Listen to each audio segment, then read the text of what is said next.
2026 का टारगेट रखा गया है। ये बोला गया है कि 2026 में इलेक्ट्रिक एयर टैक्सीज चला दी जाएंगी, लॉन्च कर दी जाएंगी पूरे के पूरे भारत के अंदर। इंडिया ने अनाउंसमेंट की है कि 2026 तक वो एयर टैक्सीज लॉन्च करेंगे। टोटल इंडिया के अंदर जितने भी टैक्सियाँ चल रही हैं उनके बजाय उनके रिप्लेसमेंट में एयर टैक्सी आएगी। और आपने जहाँ पर जाना आप एयर टैक्सी को कॉल करेंगे या एप्लीकेशन के जरिए उसको कॉल करेंगे, वो आपके पास आएगी और आपकी डेस्टिनेशन पर उड़ाकर आपको छोड़कर आएगी।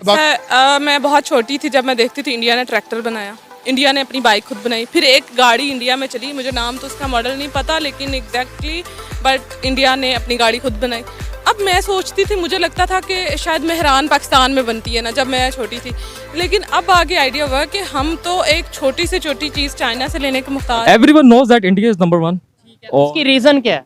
उसकी रीज़न ये है कि वो उसके ऊपर काफ़ी काम कर रहे हैं, और अगर यहाँ पे देखा जाए तो यहाँ पे उसके मुकाबले में बिल्कुल काम नहीं हो। इंडिया में ना तो दे आर सुपर ब्रिलियंट यार। मैं विश करता हूँ, मेरे ये जो वकास भाई खड़े थे अभी, ये इटली जा रहे हैं कुछ दिन बाद PhD के लिए। तो मैंने कहा यार अगर मुझे इंडिया और इटली का चूज़ करना पड़े तो probably I will consider India. Why you will consider India? India हमसे बहुत आगे है टेक्नोलॉजी में, ये तो हमें पहले से ही पता है, लेकिन अब तो बात बहुत बढ़ गई है। इंडिया की तो अब कंपेयरिंग करें ही ना, मैं में तो फजूल है। हम पाकिस्तान में ये टेक्नोलॉजी कब तक लेके आ सकते, कितने साल लग जाएंगे? देखिए अभी तो आवाम को देख के तो लग रहा है कि शायद मुश्किल ही है, कभी भी नहीं लेकिन आपको लगता है इंडिया कर सकता है? कर सकता है, क्यों नहीं, चांद पे चला गया। अच्छा, आपको कैसे पता वो चांद पे चला गया? खबरों में सुना है हमने। अच्छा, कोई शक नहीं है, वो आगे जा रहे हैं, जाते रहेंगे, हम हमेशा पीछे हैं और पीछे ही रहते रहेंगे। जय हिंद दोस्तों बहुत ही जल्द आपको देखने को मिलेगा कि भारत में एक आम इंसान भी अपनी दिनचर्या के कार्यों को पूरा करने के लिए एक जगह से दूसरी जगह जाने के लिए हवाई यात्रा करता हुआ दिखाई देगा, और ये भारतीय विकास के लिए एक बहुत ही महत्वपूर्ण कदम होगा। इस टाइम अगर मैं डेवलपमेंट की बात करूं, एक ही टाइम के अंदर हमने सफर शुरू किया, हमने और हमारे पड़ोसी मुल्क इंडिया ने। तो आज अगर हम बात करें तो सफर के दरमियान में देखते हुए डेवलपमेंट की तरफ कौन ज्यादा तरक्की कर रहा है? एजुकेशन में इंडिया, इसमें कोई शक है ही नहीं। इंडिया देख ले, हर डेवलपमेंट में देख लें, एजुकेशन में देख लें, स्पोर्ट में देख लें। मैं तो काफ़ी जगह पे फिरा हूँ, देखा मैंने, जहाँ भी मैं गया मुझे इंडिया गए नहीं, इंडिया नहीं गया, बाकी दूसरे मुल्कों में मैं गया हूँ। तो मैंने देखा है कि हमारे जो पाकिस्तानी वो है लेबर टाइप है, और जो जितने भी इंडियन है, मैं काफ़ी मुल्कों में गया हूँ, हर अच्छी जॉब पे, हर अच्छी पढ़ी लिखा जॉब आपको इंडियन मिलेगा। अमेरिका चले जाएं, इंग्लैंड चले जाएं, वो पाकिस्तानी जो बेचारे लेबर काम कर रहे हैं, गाड़ियाँ चला रहे हैं, लेबर में काम चल रहे हैं। इंडिया की तो अब कंपेयरिंग करें ही ना, मैं में तो फजूल है। अभी इंडिया की गवर्नमेंट ने, इंडिया ने अनाउंसमेंट किया है कि 2026 तक हम एयर टैक्सी को लॉन्च करने जा रहे हैं। एयर टैक्सी ये है कि आप टैक्सी को बुलाएंगे, वो हवा के उड़ाकर आपको एक जगह से दूसरी जगह लेके जाएगी। आप एजुकेटेड है, मुझे अच्छा लगा आपसे बात करके, आपको पता है ऑलरेडी इस चीज़ के बारे में। तो क्या कहेंगे, हमारे मुल्क में तो एक भी गाड़ी मैन्युफैक्चर कंपनी नहीं है, इंडिया के अंदर एयर टैक्सी है।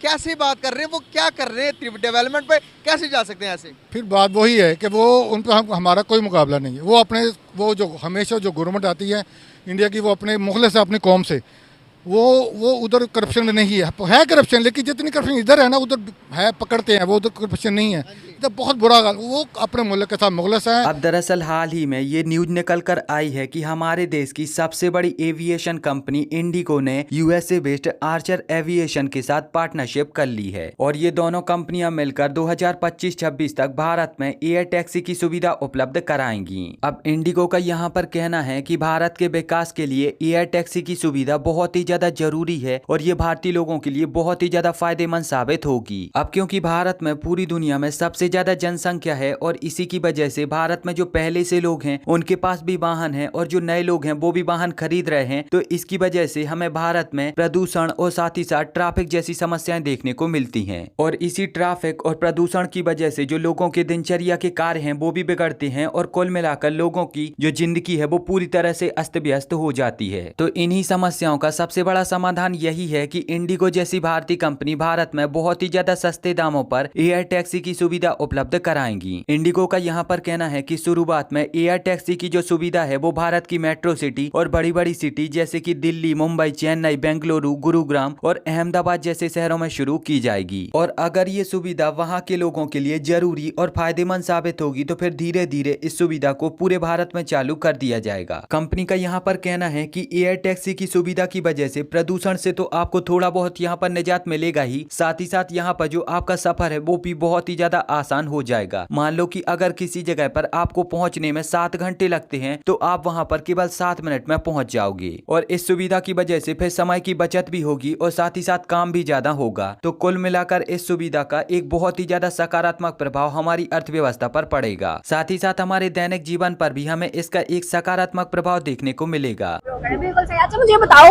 कि एयर टैक्सी जिस तरह से ये मैंने आपको दिखाया है, क्या आपको लगता है कि पाकिस्तान इंडिया के लिए अच्छा साबित हो सकता है लोकल पब्लिक में अगर ये यूज की जाए तो? जी बिल्कुल, ये बहुत ज़्यादा ज़बरदस्त एक जो है वो फैसिलिटी है आवाम के लिए अच्छा लेट्स सपोज यहाँ से पाकिस्तान का ट्रैवल मैं आपको बता देती हूँ, यहाँ से पाकिस्तान 2 घंटे में मिसाल के तौर पे अगर हम जाते हैं तो इस टैक्सी के जरिए, एयर टैक्सी के जरिए पाकिस्तान टू लाहौर हम कितने टाइम में जा सकते हैं? कुछ आइडिया?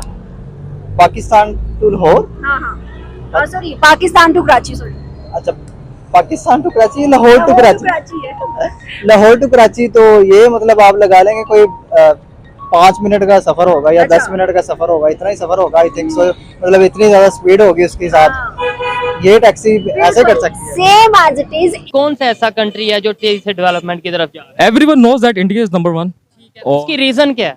उसकी रीजन ये है कि वो उसके ऊपर काफी काम कर रहे हैं और अगर यहाँ पे देखा जाए तो यहाँ पे उसके मुकाबले में बिल्कुल काम नहीं हो पा रहा। यही मेरा मेन मकसद था ना कि हमारा फोकस इस साइड पे नहीं है, एजुकेशन की तरफ नहीं है।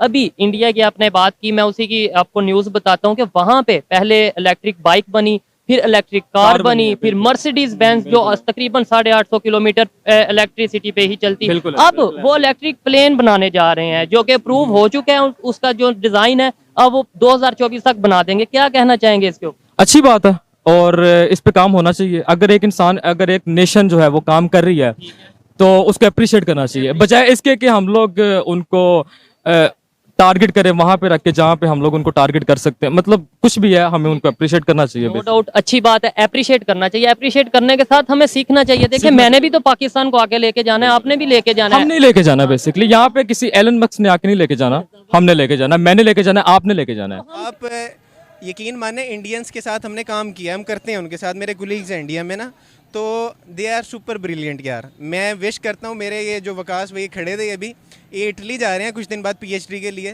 तो मैंने कहा यार अगर मुझे इंडिया और इटली का चूज़ करना पड़े तो probably I will consider India. Why you will consider India?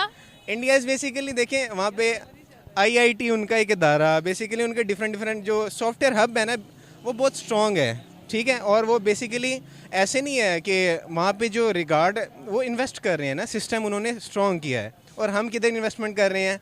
हमारी इन्वेस्टमेंट सारी पुठे पुठे कामों में। कभी हमारे PM साहब का बयानिया आता है पोल्ट्री फार्म खोल लें, अब ये जो नए आए हैं अफगानियों को निकाल रहे हैं, पता नहीं यार ये हो क्या रहा है। खैर अब दुनिया की कोई भी चीज हो उसके सकारात्मक और नकारात्मक प्रभाव तो होते ही हैं। तो अब आप मुझे बताओ कि इस एयर टैक्सी की सुविधा को लेकर आपकी यहाँ पर क्या प्रतिक्रिया है? क्या आपको लगता है कि ये चीज सही है या फिर आपको लगता है कि ये चीज गलत है और इस चीज से हमें भविष्य में कई बड़े नुकसान हो सकते हैं? तो अपना जवाब हमें नीचे कॉमेंट में जरूर बताएं और अगर आपको ये वीडियो अच्छी लगी है तो प्लीज इस चैनल को सब्सक्राइब करके बेल आइकन जरूर दबाएं।